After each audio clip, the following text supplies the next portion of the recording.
আলাইকুম সবাইকে। আজকে সাদামাটা রান্নায় নিয়ে চলে এলাম একটি সাদামাটা রান্না। যেহেতু এটি রান্নারই পেজ, তো রান্নাই দেখাবো। যেটাই রান্না করি না কেন, যাই রান্না করি সেটাই এখানে দেখাবো, এই ভেবেই তো পেজ খুলেছে। তো রান্না চলছে, দেখা যাচ্ছে একদম আমাদের সবার পছন্দের ডিম আলুর ঝোল আজকে করছি।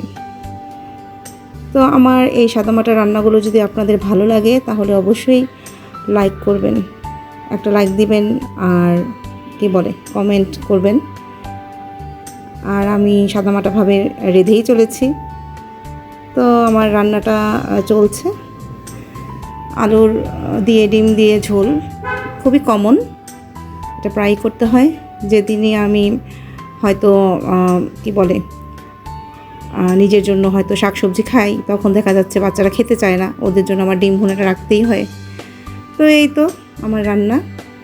তো রান্নার পেজে আমি যে কোনো ধরনের রান্নাই দিব, সাদামাটা রান্না চলতেই থাকবে।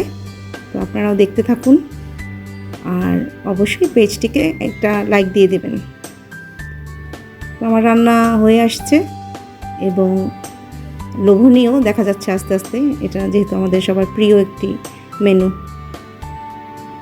তো আল্লাহ হাফেজ সবাইকে।